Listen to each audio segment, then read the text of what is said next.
Welcome back students, आप सभी का स्वागत है ट्रेंड्स एजुकेशन के चैनल पे। तो इस वीडियो में हम बात करेंगे इस जॉइंट स्टॉक कंपनी का, जो कि आपके एसपी का चैप्टर नंबर 2 है। ठीक है, यानी कि आपके एसपी के चैप्टर नंबर 2 11th का, जो कि जॉइंट स्टॉक कंपनी है। ठीक है, तो आप लोग समझना कि जॉइंट स्टॉक कंपनी होता क्या है। नॉर्मल अगर मैं बात करूं जॉइंट स्टॉक कंपनी की, तो इसमें देखो कई तरीके से आया है ये भारत में, उसके बारे में ये इंट्रोडक्शन पार्ट में बता रहा है।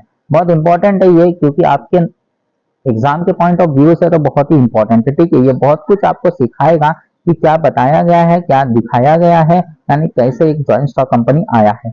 देखो क्या बोलता है कि industrial revolution took place in England in 1760। Before industrial revolution production was done manually using local resources. Limited capital was needed and often production was done at norms. The Industrial Revolution about radical changes in the field of industries and commerce. क्या बोलता है कि ये जो है England में अंग्रेजों ने 1960 में सबसे पहले इंडस्ट्रियल रिवॉल्यूशन लाया। देखो ये जो भी आप पढ़ रहे हो, ये अंग्रेज की हिस्ट्री पढ़ रहे हो। अंग्रेज ने भले ही 1760 में लेकर आया है, लेकिन इतना समझना कि भारत में सबसे पहले आया था इंडस्ट्री। भारत के यहाँ पे सबसे पहले इंडस्ट्रियल रिवॉल्यूशन आया था और इंडस्ट्रीज ओपन हुए थे। ये जो है अंग्रेज ने जो बता के गया, भारत सरकार वही पढ़ा रही है आपको, सीधी बात है। ठीक है, तो इतना ये समझना कि 1760 में इंग्लैंड में लाया था, लेकिन इनसे भी पहले भारत में लेकर आया था।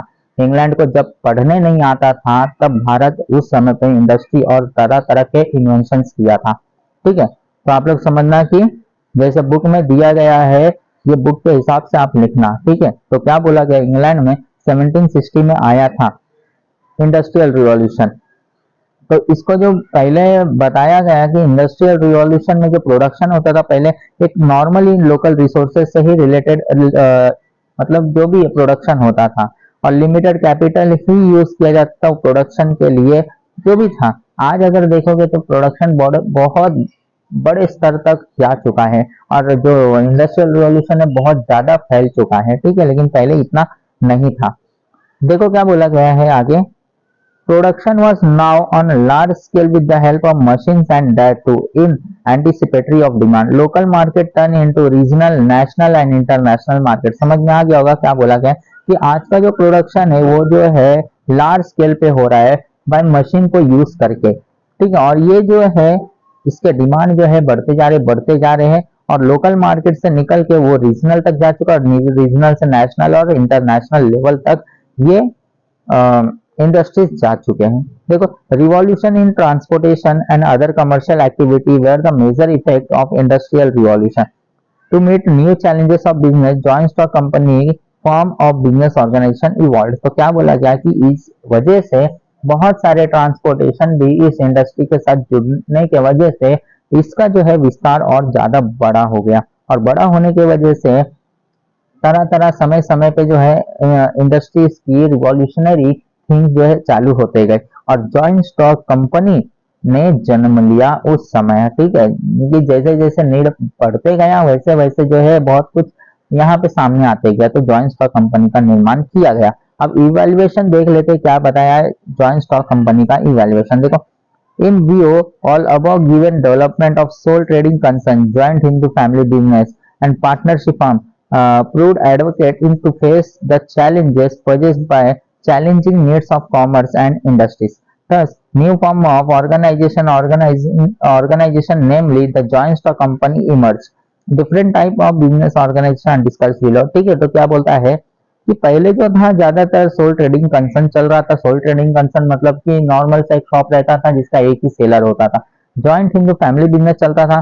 तो जॉइंट हिंदू फैमिली बिजनेस का मतलब ये फैमिली बिजनेस होता था, और इतना याद रखिएगा कि जॉइंट हिंदू फैमिली बिजनेस जो है पूरे वर्ल्ड में सिर्फ भारत में ही चलता है, भारत के अलावा कोई अदर कंट्री में नहीं चलता है। ठीक है, तो जॉइंट स्टॉक कंपनी सिर्फ और सिर्फ इंडिया में चलता है, और उसके बाद पार्टनरशिप का निर्माण हुआ, और देन आफ्टर आगे जो है बहुत सारे फेसेस चैलेंजेस करने पड़ते थे। क्यों? क्योंकि अगर इंटरनेशनल लेवल पे जाता है बिजनेस, तो उसको कैसे मैनेज करे पार्टनरशिप फॉर्म, और जॉइंट हिंदू फैमिली बिजनेस में इतने क्षमता नहीं था कि वो मैनेज कर सके। तो ये सारी चैलेंजेस की वजह से एक नया बिजनेस ऑर्गेनाइजेशनली फॉर्म हुआ, जो दिया गया नाम उसका जॉइंट स्टॉक कंपनी। ये पूरे वर्ल्ड में जा सकता था और इसके रूल्स एंड रेगुलेशन बहुत ही वाइडर रहते थे, बहुत बड़ा रहता था, ठीक है, बहुत कठिन भी रहता था, ठीक है। तो उसी को नाम दिया गया फॉर्म्स ऑफ बिजनेस ऑर्गेनाइजेशन। क्या नाम दिया गया? ये फॉर्म्स ऑफ बिजनेस ऑर्गेनाइजेशन। समझना, इसके अंदर टोटल टोटल आपको 5 टाइप दिखेंगे, ठीक है, 5 या 6 टाइप्स दिखेंगे नॉर्मली। तो इसमें एक और ऐड कर दिया गया है, ये ऐड नहीं था पहले। तो ये क्या बोला गया? 6 टाइप है total. Sole trading concern, joint into family business, तीसरा partnership, fourth limited liability of partnership, fifth corporative society और लास्ट दिया गया है ज्वाइंट स्टॉक कंपनी। तो समझना टोटल जो है 6 टाइप है इसके। तो 6 टाइप में क्या क्या बोलता है? तो पहला क्या दिया गया है यहाँ पे? पहला जो दिया गया है वो है सोल ट्रेडिंग कंसर्न। अब सोल ट्रेडिंग कंसर्न का मतलब होता है सिंगल ओनर, ठीक है, यानी कि इस बिजनेस का जो ओनर होगा वो सिंगल होगा, अपने बिजनेस को सिंगल तरीके से चलाएगा, इसका ओनर और कोई नहीं होगा, यानी कि ये बिजनेस डिपेंड ही होता है उस ओनर पे। इसको हम सोल प्रोप्राइटरशिप भी कहते हैं, ठीक है। तो सोल ट्रेडिंग कंसर्न है तो सोल ट्रेडर, सोल प्रोप्राइटरशिप है तो सोल प्रोप्राइटर, ठीक है, प्रोप्राइटर ये अकेला ही इंसान होता है, यानी कि ये अगर इंसान मर गया बिजनेस बंद, नहीं चल सकता, ठीक है। देखो क्या बोलता है, a sole trading concern is form of business organization. It is owned, managed and controlled by one person. It is also called as one man business. A person who conduct the business is called sole trader. Simple सा meaning दिया गया है कि soul trading concern क्या है? Form of business organisation का ही type है, जिसके अंदर वो अकेले बंदे ने इस बिजनेस को परचेस किया है, मैनेज कर रहा है, कंट्रोल कर रहा है, ये अकेला पर्सन।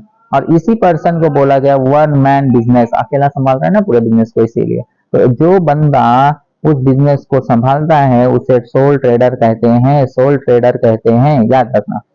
अब इसके कुछ फीचर्स है, फीचर्स के बारे में हम बात कर लेते। क्या दिया गया है?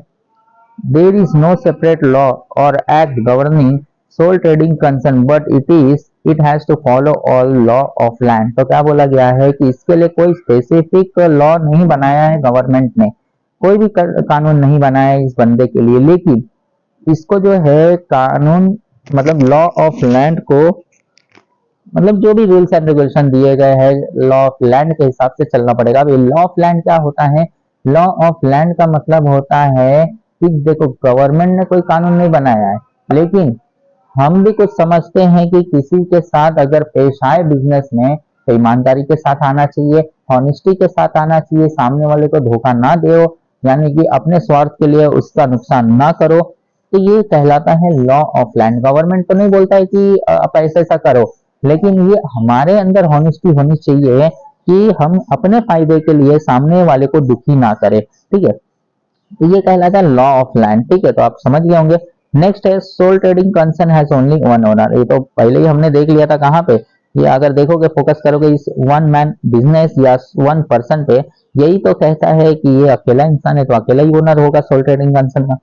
Next, capital contributed bye sole trader is very small. अब कैपिटल भी अकेला इंसान ही लाएगा, तो इसका जो कंट्रीब्यूशन होगा बिजनेस में छोटे पैमाने पर चालू होता है, सोल ट्रेडर बड़े पैमाने पर नहीं होता है, तो इसीलिए यहाँ पे कैपिटल भी कम ही लगेगा as compare to other. Next है there is no division of profit और loss as there is a single owner, यानी कि क्या है कि ये अकेला इंसान होने की वजह से प्रॉफिट एंड लॉस भी दूसरे से के साथ किसी के साथ बांटेगा नहीं। All decision of business are taken by sole trader, सभी डिसीजन सोल ट्रेडर ही लेगा। देखो बिजनेस में अकेला इंसान है तो करेगा कौन? यही तो अकेला बचता है, तो यही करेगा पूरा का पूरा काम। नेक्स्ट है द प्रोप्राइटर। अभी मैंने बोला था कि प्रोप्राइटरशिप मतलब बिजनेस सोल ट्रेडिंग को प्रोप्राइटरशिप भी कहते हैं और सोल ट्रेडर को प्रोप्राइटर भी कहते हैं। तो proprietor can ensure maximum business secrecy. अब इसी का बिजनेस है, सीक्रेसी का मतलब सीक्रेट्स वगैरह, ठीक है। तो जो सीक्रेसी होता है बिजनेसेस के, अभी अकेला इंसान है, इसी को सीक्रेट पता है, किसी और को पता नहीं है। अब इसको पता है, इसका मतलब ये किसी के साथ क्यों शेयर करेगा? क्योंकि अगर शेयर किया तो इसको पता है कि वो आगे निकल जाएगा, मेरा नुकसान हो जाएगा, तो अपने नुकसान के लिए क्यों दूसरे को नुकसान मतलब दूसरा को फायदा देगा, ठीक है। अगला the liability of soul trader is unlimited. अब देखो लिमिटेड लायबिलिटी और अनलिमिटेड क्या होता है, बहुत ही इंपॉर्टेंट है लिमिटेड लायबिलिटी और अनलिमिटेड, ठीक है। अब लिमिटेड लायबिलिटी समझना कि क्या होता है और अनलिमिटेड लायबिलिटी क्या होता है। मान के चलो दो बिजनेस है, ठीक है, दो बिजनेस है। अगर आपका बिजनेस रजिस्टर्ड है, आपका बिजनेस क्या है, रजिस्टर्ड है, तो कानून बोलता है कि जो बिजनेसमैन है, ठीक है, जो भी बिजनेसमैन होगा और दूसरा जो है बिजनेस, ठीक है, जो बिजनेसमैन है और दूसरा जो बिजनेस है, ये दोनों पर्सन अलग होंगे, यानी कि बिजनेस अलग होगा, बिजनेसमैन, ये बिजनेसमैन अलग होगा। अगर बिजनेस डूबता है तो बिजनेसमैन जरूरी नहीं है कि डूब जाए। डूबने का मतलब कि बिजनेस नुकसान में जाता है तो जरूरी नहीं कि इस बिजनेस के भरपाई के लिए इस बिजनेसमैन को जिम्मेदार ठहराया जाए। क्यों? क्योंकि यहाँ पे बिजनेस में जो काम हो रहा है बिजनेस तक ही होगा और बिजनेसमैन जो काम कर रहा है वो बिजनेसमैन का अपने तक होगा। ठीक है, तो यहाँ पे डायरेक्ट डिस्टिंग करता है कानून, और वो कानून कौन होगा, रजिस्टर्ड मतलब किसमें, वो कानून होगा कंपनी एक्ट, ठीक है, 2013। तो कंपनीज एक्ट 2013 में जो भी बिजनेस रजिस्टर्ड होता है, सीधी बात है बिजनेस अलग होगा और बिजनेस अलग होगा। बिजनेस की गलती बिजनेसमैन नहीं झेलेगा और बिजनेसमैन की गलती बिजनेस नहीं झेलेगा। तो इसी को बोला गया है, इसी को हम बोलते हैं, दोनों अगर सेपरेट है तो कहलाएगा लिमिटेड, समझना, लिमिटेड लायबिलिटी। ठीक है, यानी कि दोनों अगर अलग होंगे तो इसी को हम बोलेंगे लिमिटेड लायबिलिटी। तो आप लोग को समझ में आया होगा कि registry company are registered under companies act 2030, then the business and businessman both are distinct, यानी कि both are different, and that means this is called as separate legal entity and limited liability. Okay, तो hope so समझ में आ गया होगा। तो आप लोग समझना कि क्या बोला गया है। तो आगे की बात करते हैं, देखो क्या दिया गया है आगे। तो इसके अंदर बोलता है this business does not enjoy separate legal status. तो अनलिमिटेड का मतलब समझ गए होंगे कि इस अनलिमिटेड का मतलब क्या होता है कि दोनों बिजनेस जो है अलग नहीं है। जैसे इसमें हमने बात किया था ना कि ये दोनों बिजनेस अगर अगर दोनों बिजनेस सेम होगा तो लिमिटेड लायबिलिटी ना आकर अनलिमिटेड लायबिलिटी आएगी, बट ये दोनों अगर सेपरेट है तो सेपरेट लीगल स्टेटस आ जाएगा और लिमिटेड लायबिलिटी आ जाएगी। ठीक है, तो ये आप समझ गए होंगे। तो इसीलिए यहाँ पे दिया अनलिमिटेड लायबिलिटी। अनलिमिटेड का मतलब कि बोथ आर सेम, अनलिमिटेड का मतलब बोथ आर सेम। ठीक है, आप लोग समझना, बोथ आर सेम, कौन, बोथ बिजनेस एंड बिजनेसमैन। और लास्ट वाला पॉइंट क्या बोलते हैं कि दोनों क्या है, यहाँ पे दोनों सेम होने की वजह से ये लोग सेपरेट लीगल स्टेटस का बेनिफिट नहीं उठा सकते। सेपरेट लीगल स्टेटस मतलब दोनों अलग। अगर बिजनेसमैन डूब गया इन केस तो बिजनेसमैन पे कोई फर्क नहीं पड़ेगा क्योंकि इसको घर से पैसा नहीं लाना पड़ेगा।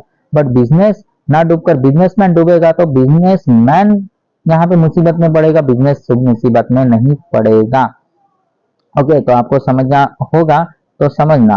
ठीक है, तो यही बोला गया है कि ये जो है सेपरेट लीगल स्टेटस नहीं निभाता, मतलब एंजॉय नहीं कर पाता है कि अगर यहाँ पे वो पर्सन डूबा तो बिजनेस भी डूबेगा, अगर पर्सन बिजनेस डूबा तो यहाँ पे पर्सन भी डूबेगा और पर्सन डूबा तो बिजनेस भी डूबेगा। ठीक है, और लास्ट पॉइंट है sole trading concern is not suitable for large scale business.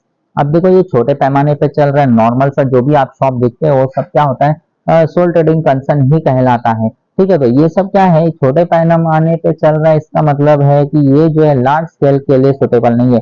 अगर लार्ज स्केल पे जाएगा तो ये सोल ट्रेडिंग कंसर्न ना कहला के कुछ और कहलाएगा, चाहे वो पार्टनरशिप में कन्वर्ट हो जाएगा या कॉर्पोरेटिव में कन्वर्ट हो जाएगा या तो किसी अदर जॉइंट स्टॉक में कन्वर्ट हो जाएगा। ठीक है, तो ये इसीलिए लार्ज स्केल बिजनेस में ये क्या है, सुटेबल नहीं है सोल ट्रेडिंग कंसर्न। ओके, तो क्लियर हो गया होगा, बहुत इंपॉर्टेंट है।